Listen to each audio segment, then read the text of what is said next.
한국 영화계에 크게 두 가지 문제점을 들으라면 자본의 독과점과 스크린의 독과점입니다. 헐리우드 직배와 한국 영화 배급사 그 4개, 5개 정도의 배급군이 지금 형성이 되어 있는 거고, 요 군 말고 다른 군이 진입하기가 굉장히 어려운 구조라는 거죠. 만일 그 두려움을 용기로 바꿀 수만 있다면 말이다.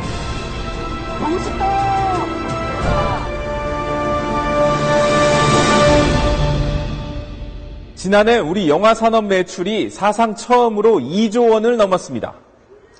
관람객 1,000만 명을 넘긴 영화가 4편이나 되고 총 관객 수는 2억 명을 넘었습니다. 하지만 성장에 들이운 그늘이 그만큼 깊어졌다는 지적도 있습니다.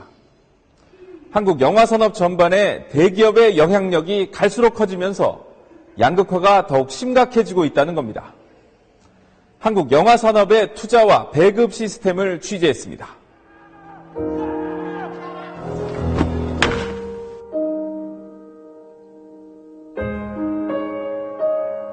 지난 2010년 한국과 일본에서 개봉한 사요나라 이츠카라는 영화입니다. 일본 소설이 원작이고 영화 러브레터에 출연했던 나카야마 미호 등이 주연을 맡았습니다. 일본 영화 같지만 이 영화의 투자 배급은 CJ가, 제작은 투베어 픽처스라는 한국 제작사가 맡았습니다.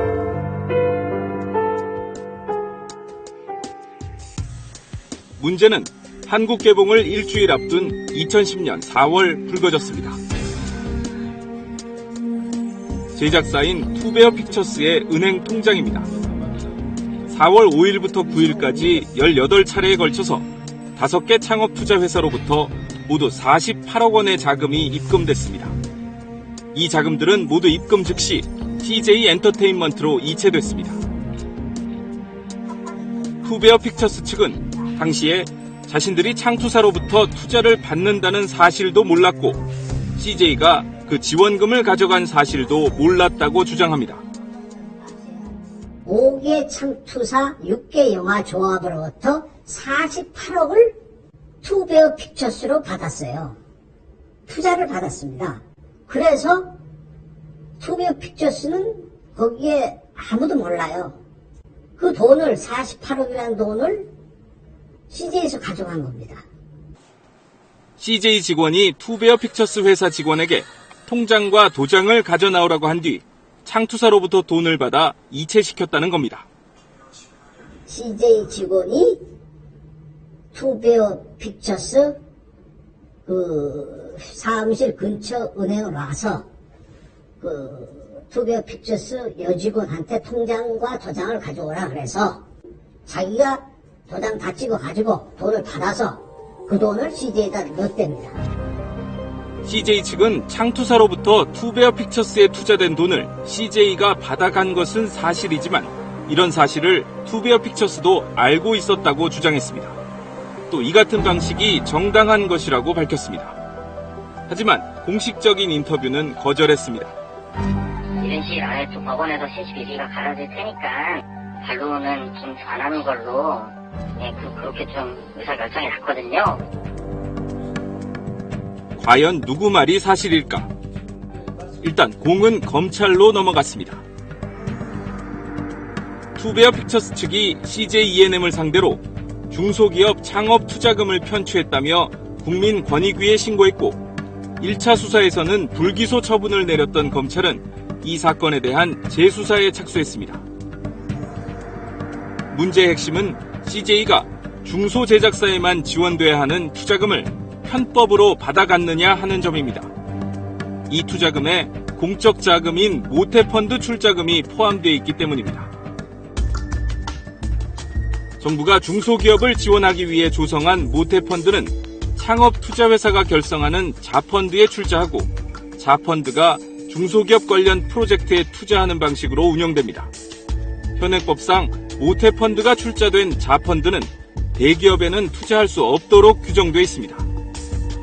저희 모태펀드는 이런 중소기업에 그 투자 재원을 공급해서 안정적으로 콘텐츠가 우리나라에 그 제작이 되도록 하기 위해서 모태펀드가 조성이 되었습니다.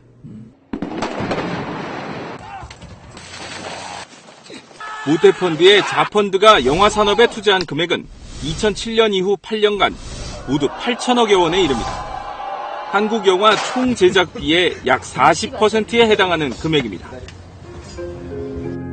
이처럼 규모가 큰 모태펀드 자금을 사용하기 위해 일부 영화 제작 프로젝트의 경우 일단 중소제작사가 자금을 받은 뒤에 대기업 투자 배급사로 이 돈을 보내고 실질적인 자금 관리는 대기업 투자 배급사가 하는 방식으로 대기업 투자 금지 규정을 피하고 있는 것으로 알려졌습니다.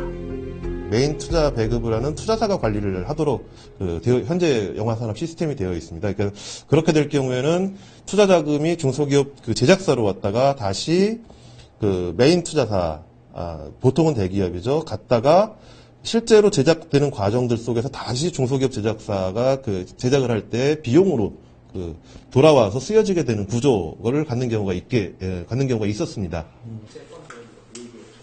투자를 하는 창투사 입장에서는 대기업이 완성과 상영을 보증하는 영화에 투자를 하고 싶어하고 중소제작사나 배급사의 힘만으로는 투자를 받기 어렵다 보니 생겨난 방식입니다. 이제 통상의 이제 투자하는 시점에 배급 계약은 정말 되어 있는지, 이게 완성은 정말 될 수 있는 보장이 있는지 이런 거를 이제 따지면은 배급돼 있는 배급 업무를 하는 회사들은 이제 대기업들이기 때문에 그 대기업들하고 먼저 어느 정도 얘기가 된 프로젝트에 이제 투자를 선호할 수는 있는데, 그렇다고 해서 이게 대기업에 또는 그 대기업 배급사에 우리가 투자를 하는 거는 전혀 아니고요. 지난 2006년부터 2013년까지 영화 분야에 투자된 모태펀드 6,582억 원 가운데 70%가 CJ E&M, 롯데엔터테인먼트, 쇼박스 미디어플렉스 등 대기업이 운영하는 대형 배급사에 투입된 것으로 나타났습니다. 대기업이 투자 배급하는 영화에 흡수되면서 결과적으로 대기업이 70%를 쓴 격에 해당이 돼버리거든요. 그래서 중소제작사를 지원하기 위해서 조성된 펀드인데 결과적으로는 대기업 배불리기에 사용됐다라는 지적이 나오고 있는 상황입니다. CJ나 롯데, 쇼박스 같은 대기업을 끼지 않고 중소제작사나 배급사만으로 영화를 만들 수는 없는 것일까? 지난 연말 개봉한 개를 훔치는 완벽한 방법이라는 영화입니다. 이 영화는 중소제작사와 배급사가 독자적으로 38억 원의 자금을 투자받아 영화를 만들었습니다. 배급도 스스로 맡았습니다. 어렵사리 영화를 완성했지만 상영관 확보라는 벽에 부딪혔습니다. 너무도 어렵게 자금을 다 조달해서 또 더군다나 거기에 영화 전문 기자들, 평론가, 또 일반 관객들의 꽤 큰 호평이 있었음에도 불구하고 이미 한국 영화는 대기업들이 수직 계열화된 대기업들이 스크린까지도 독과점되어 있는 상태라서 스크린 독과점의 벽을 뚫는 것은 굉장히 어려웠었습니다. 상영관 수, 인터넷 예매 개시 시기, 들쭉날쭉한 상영 시간 등 불이익을 받았다고 제작사 측은 주장합니다. 온라인에서는 이 영화의 개봉관을 늘려달라는 서명운동이 벌어졌고 시민단체는 항의 시위를 벌이기도 했습니다. 개운방을 보고 싶다! 보고 싶다! 대형 멀티플렉스 극장 측은 이 영화의 좌석 점유율이 적어서 어쩔 수 없었다는 입장입니다. 첫 주말에 좌석 점유율이 다른 영화들에 비해 상당히 좀 적게 나오고 있기 때문에 그런 부분들이 2주차, 3주차 가면서 스크린을 조금 더 줄이게 되는 그런 결과를 낳은 것으로 판단이 됩니다. 현재 CJ CGV와 롯데시네마, 메가박스가 전체 스크린의 92%를 점유하고 있습니다. 대기업 없이는 투자를 받기도 상영관을 잡기도 어려운 중소제작 배급사들은 성장할 수 있는 가능성이 점점 줄어들고 있다고 말합니다. 반면 현실론을 주장하는 목소리도 있습니다. 중소영화 제작사 대부분이 영세하고 능력이 부족하기 때문에 영화산업 발전을 위해서는 대기업이 책임지고 투자, 제작, 배급을 관리하는 것이 필요하다는 것입니다. 영화 산업이 그 위험을 회피하기 위한 그 다양한 그 투자 자금들을 분산시키는 과정에서 필수적으로 일어날 수밖에 없는 상황이다. 아직 신에게는 12척의 배가 남아있사옵니다.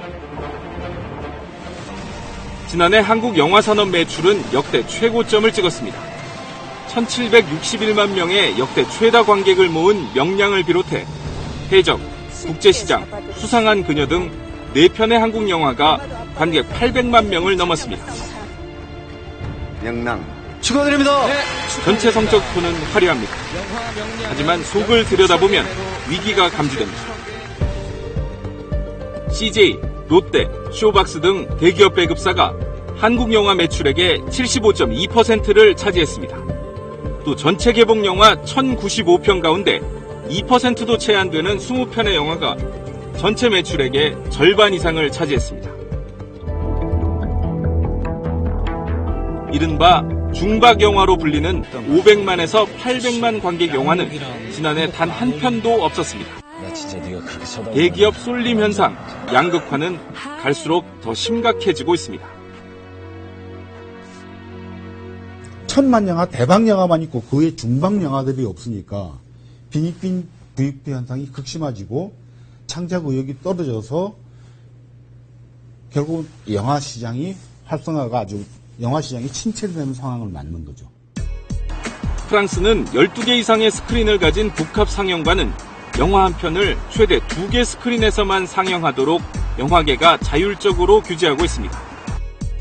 미국의 경우 1948년 제작과 배급, 상영을 겸하지 못하게 하는 파라마운트 판결로 대형 영화사의 수직 계열화를 해체했습니다.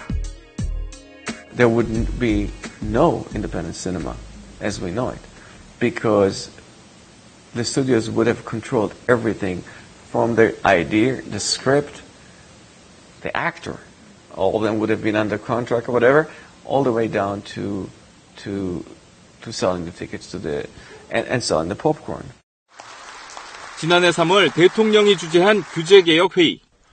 국제시장의 윤재균 감독이 문제를 제기했습니다. 감독을 시작했고 단점은 투자, 배급, 극장이란 단계별 불만을 역시 다른 단계에서 메울 수가 있기 때문에 제작사만 공정한 소득 분배에서 제외될 수 있다는 점입니다. 너무 양극화가 심해져 있거든요.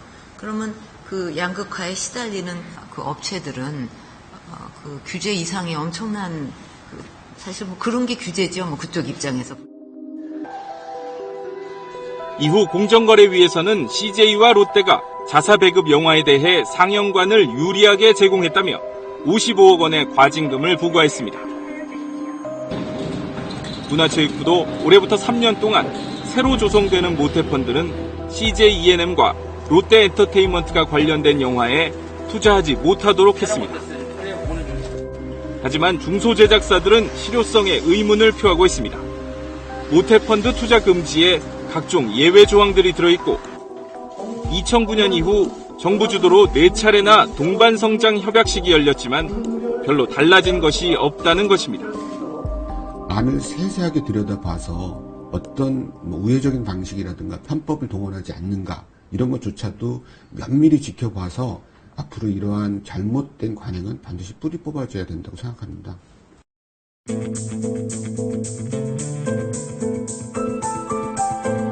다양성과 창의성은 문화산업의 생명과 같습니다. 창의적인 영화를 만드는 다양한 제작 배급사가 자라나지 못한다면 한국 영화 산업의 내실 있는 성장은 기대하기 어려울 것입니다.